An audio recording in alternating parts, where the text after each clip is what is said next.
matrix is pretty straightforward. The concept is pretty straightforward. I see somebody's trying to log in. Okay. Confusion matrix is pretty straightforward. Let us take the case of a spam filter. All right. Spam filter. So spam filter has two classes. One is class of spam and good emails or harm emails, right?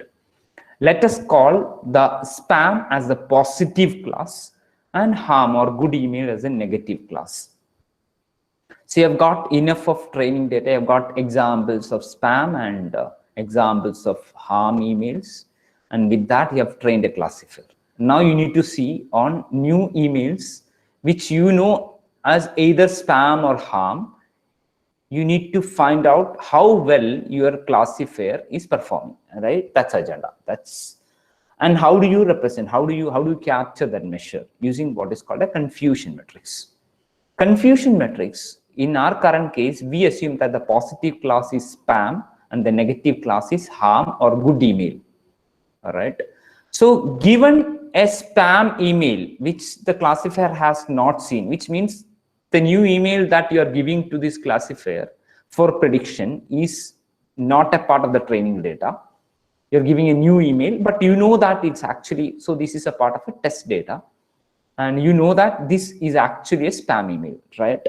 So by the model or by the classifier, the trained classifier or the model, given a spam email, the classifier can do two things. Classifier can predict the email as spam, which means that a spam email predicted as spam, right? Spam we call positive, which means that spam is truly predicted by the classifier as positive, all right? Another possibility is what we give now as test is we know that the ground truth is spam, right? But the classifier says, no, it is not spam, which means that negative, right? So it is actually predicted to be negative, right? But the actual thing, you know that it's a spam email. It's predicted to be negative, but the prediction is false because the actual thing is positive. So you have a spam email. I'll repeat this sentence. You have a spam email. You're giving that to the classifier for prediction. It's a testing, and the testing, the spam we call it's a positive class. The classifier can do two things, two possibilities. One is classifier predicting a positive class as positive, which means that it's predicted to be positive and it's true a positive class. It's truly a positive class, true positive, right? The other case is it's predicted to be negative, but it's a false prediction, right? It's a false negative, right? So ground truth in this particular matrix, you can see like on the vertical axis, you can see ground truth. Ground truth in the current context, what I'm talking about is the top row, the positive row. Ground truth is it's positive, it's a spam mail. Two possibilities in the prediction, all right? Two possibilities in the prediction. The spam email positive is predicted as positive. The prediction is true and is predicted as positive.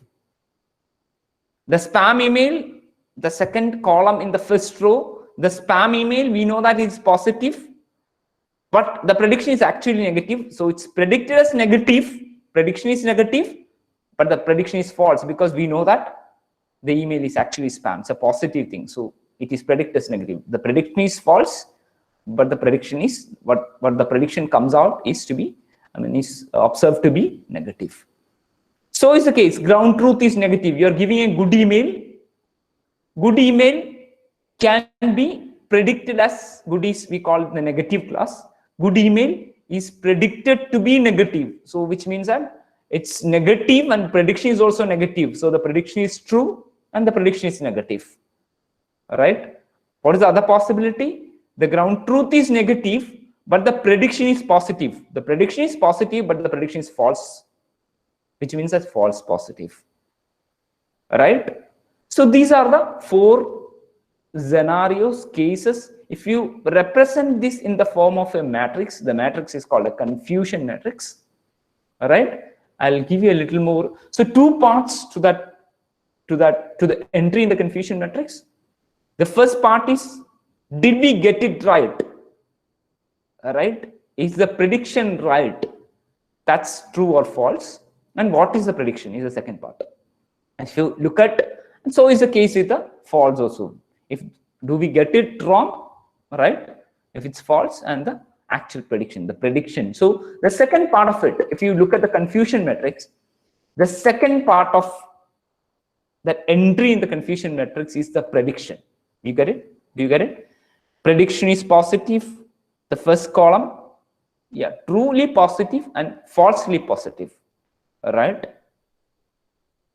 Negative, the second column, prediction is negative, negative is truly negative, or by a positive class is falsely predicted as negative. All right. So you have training data with which you have trained a classifier. You get test data for which you know the ground truth, and on the test data, what you do is the test data will have examples for both spam and harm. For the spam emails, the ground truth is positive. For the spam emails, two possibilities. The positive getting predicted as positive, you count how many spam emails got predicted as spam. It's true positive number, the number of true positives, and how many spam emails got predicted as negative. All right, what you get is prediction is negative but false, which means that your complete spam test set will get divided into two groups after prediction.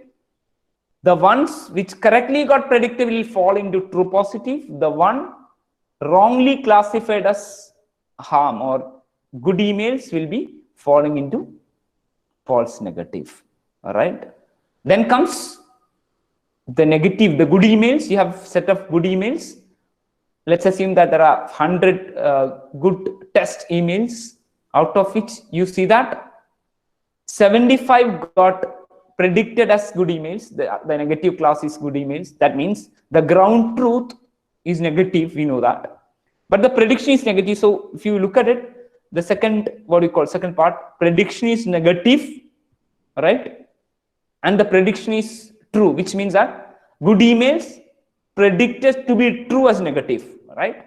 True negative. What is the other case? Good emails can also get classified by the classifier as spam emails, which means that the prediction is positive, the second row, prediction is positive, but the prediction is actually false because it is not a good, it's not a spam. Positive class is spam. So essentially the prediction is false and the prediction seems to be positive. So if you look at it, the entries in the confusion matrix, it'll easily get confused. No worries on these lines, because I've got even I mean, those who are writing PhD thesis making mistakes over here. Two parts to the entry in the confusion matrix. The second part is the prediction, and the first part of the entry in the confusion matrix is whether you get it right or not. If a positive class is truly predicted as positive class, it will be, you write it true positive. A positive class is falsely predicted as negative. Second part is negative, is the prediction. If a positive class is falsely predicted as negative, what you write is prediction is negative, but you know that the prediction is false, right? Likewise, a negative class, a truly negative class. So again, you can see truly negative class, prediction is negative, which means that the prediction is actually right. Prediction is negative, actually is also negative. So it's a true negative.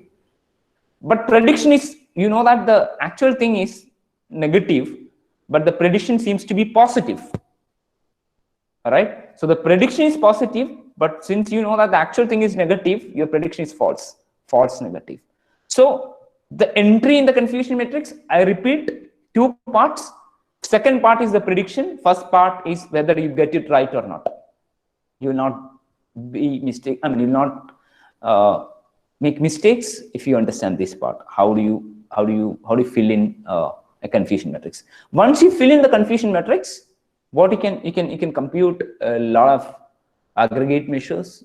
The first one is called precision. Precision is defined as true positives divided by true positive plus false positive. What is true positive? Positive class predicted as positive class, right? Divided by true positive plus false positive. What is false positive? The prediction is positive, but the prediction is false, which means that these are not actually positive class examples. These are actually negative class examples, but the machine, the model predicted them as positive. The prediction is false and the prediction is positive. All right. So second part is the prediction. Prediction is positive, but the prediction is false.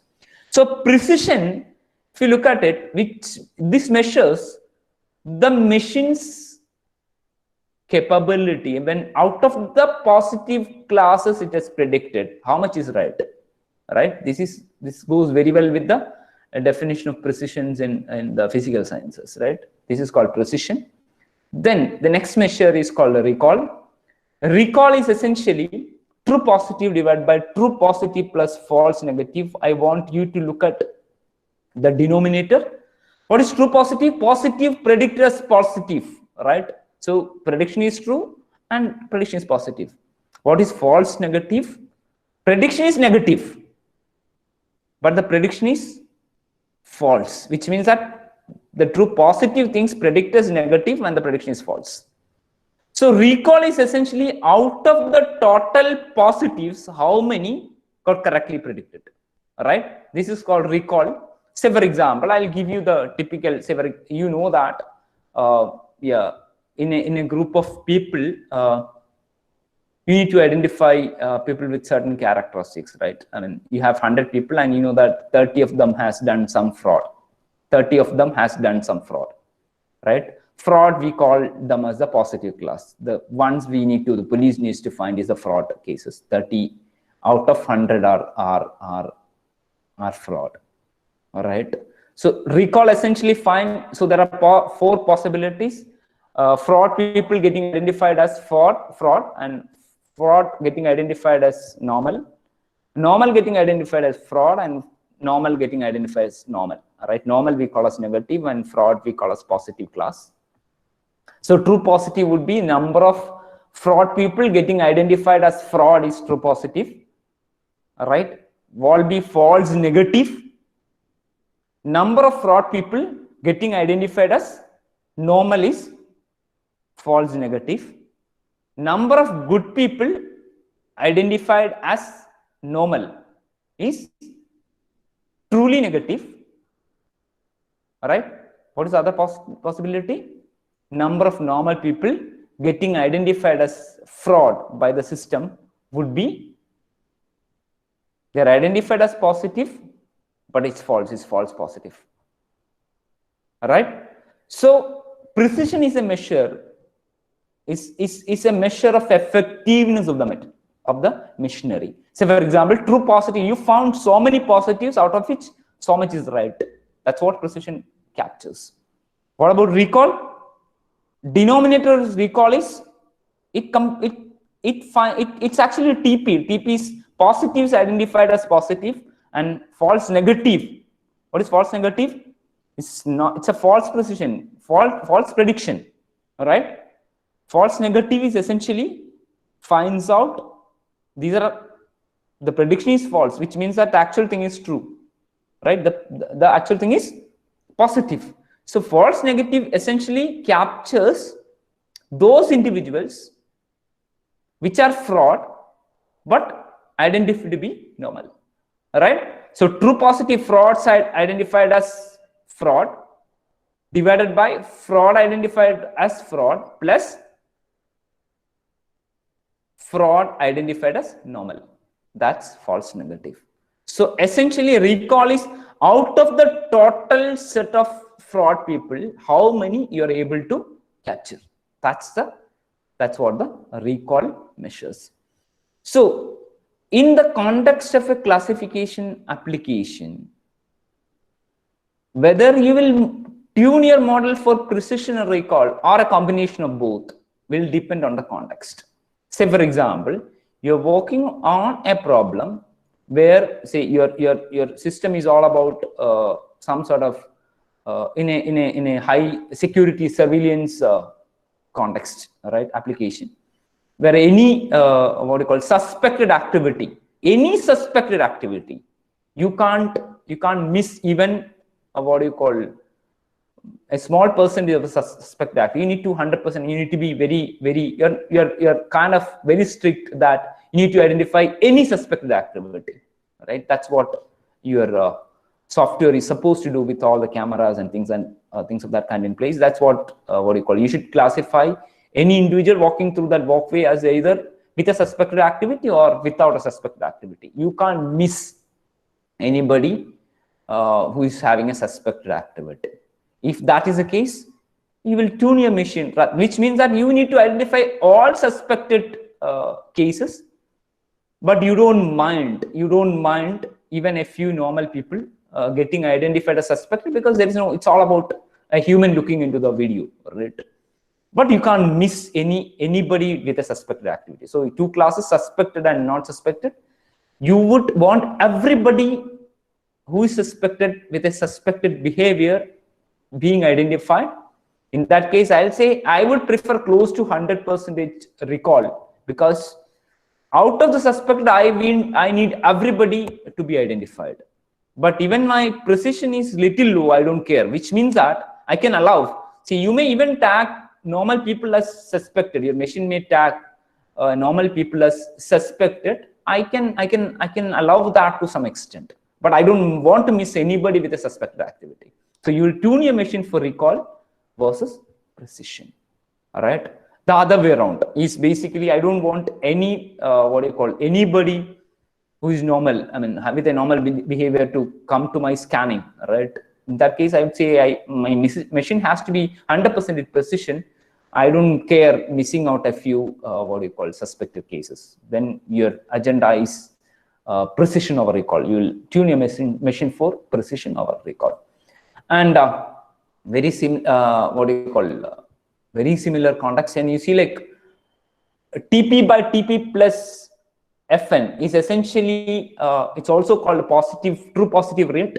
It's basically out of the true positives, how many true positives are found is basically out of the fraud, how many are found is recalled.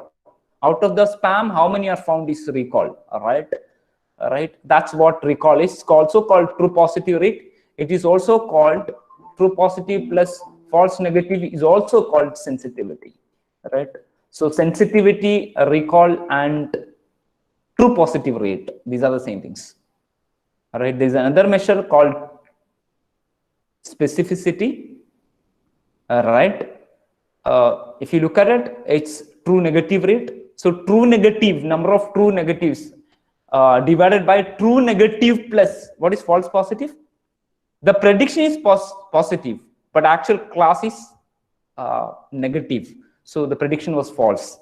So true negative divided by true negative plus false positive would be called true negative rate or specificity. True positive rate, sensitivity, and recall, the same thing. True negative rate and specificity are the same thing. This is another measure, which is basically it measures the capacity of the machine to identify the positive cases and the negative cases. That's what sensitivity and specificity.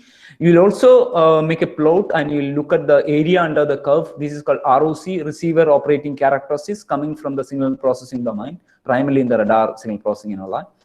What it's basically it's a plot of sensitivity against 1 minus specificity or true positive rate against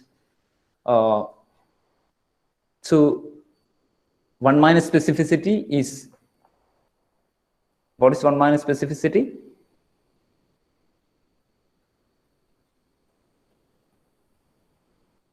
What will be 1 minus Tn by Tn plus Fp? Tn plus Fp minus Tn divided by Tn plus Fp. So what you get is Fp at the top. Fp divided by Tn plus Fp. That's what it is. What is it? What is Fp? False positive. So ROC is nothing but true positive rate versus false positive rate, or is essentially sensitivity versus 1 minus specificity. What would you ideally want? You want true positive rate, which means that all the fraud to be identified, but false positive to be minimal, right? If you look at the line x is equal to y, basically like, or x1 is equal to x2, right? The midway line, any curve who falls above the midway line, x1 is equal to x2, or y is equal to x, your normal thing. If the curve is above x1 is equal to x2, you can say that the true positive rate is more than false positive rate. The classifier is said to be a good classifier, and the area under the curve would be, if the curve is actually bending down below the y is equal to x or x1 is equal to x2 line, what will happen is like you have more true positive. The way you find is at different size of the problem, you can find different configurations or thresholds. You can find the true positive rate and the false positive rate, or the sensitivity and 1 minus specificity, the same thing. You plot it and you look at the curve, and you can actually, area under the ROC curve will give you a feel of whether the classifier is performing well or not. If it's above, if the area is it's high, and what do you call it, the true positive, it's close to the true positive, the true positive rates are high compared to a false positive rate, then you say like the classifier is performing. And you also have measures like F measures, again an aggregate measure. It's nothing but a harmonic mean of precision and recall. It is computed like this. F measure is computed 2 into precision to recall divided by precision plus recall. That's what it is. It's harmonic measure. So these are some of the measures with which you typically evaluate the performance of classifier. I've already shared these slides with you. It's I mean, not explicitly part of your QSAT agenda, but this is something that you should know right at the beginning. How do you measure the effectiveness of a classifier? Once you have trained a classifier and you see that, okay, it's working, how do you make sure that, how do you establish that it's working? And most of your, if you get into an interview process in ML, and even at research interviews, I mean, typically people try to confuse you around this concept. It's very simple. 2 parts to the confusion matrix. Second part is prediction. First part is whether the machine is actually doing right or wrong. True is positive predictors, positive is true. All right. Negative is predictors, negative is true. Positive predictors, negative is false, and negative predictors, positive is false. So you get false and true combined with the prediction, positive or negative. You fill in, you count how many out of the test data that are given to you, how many got truly positive, truly negative, falsely positive, and falsely negative, and then you can actually tune your machine for the particular application, where some application would require it's a police state kind of a thing. I don't want any terrorists to be missed, which means that I want 100% recall on terrorist. All right, I don't care. I don't want any normal individual to be suffering, which means that I would need 100% precision recall. I don't mind missing a few. So essentially, like, this is all about the application context, and you will tune your machine. Your parameters of the model will be tuned, or your empirical tuning with your training data would be done in such a way that your problem context is mapped to the requirement based on these kind of measures. You can do precision, you can do sensitivity, specificity. Sensitivity is essentially what do you call the positive rate, and specificity is against the true negative rate. Sensitivity is against is again nothing but recall, and true positive rate. And you can look at the ROC curve if for multiple parameter setting of the classifier. If you see that the curve is above the line y is equal to, or x1 is equal to x2, which is essentially like the true positive rate and the false positive rate meeting, that's what the line says. And if it's above, what you say is the machine is having more true positive rate than a false positive rate, which means that, yeah, machine is somewhat performing well. Right. So from ROC, AUC under ROC, AUC is area under the curve of ROC, is an interesting measure. On top of it, you also have measures like, combined aggregate measures like F measure or F1 score or F1 measure, people call it with different names, is essentially a harmonic mean of precision recall. So you get 1 for a good classifier, and you get close to 0 for a very bad. So you get value between 0 and 1. I've shared these slides also with you. This is something that is very, very important, because this is fundamental to your understanding on applying or utilizing a classifier in a context. And it's a part of your definition of machine learning. It says you need an evaluation measure, right? And this is an evaluation measure for typical classification problems, where you have training data and labels with which you train a classifier, and then on testing data you find out the performance, measure the performance of the classifier.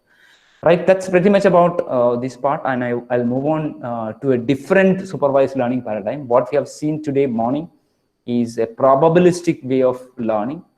Let us look at another way of learning, right, which is called a neuronal way of building a classifier. All right, it's a different, so model I told you, based on the algorithm, you have seen a probabilistic algorithm.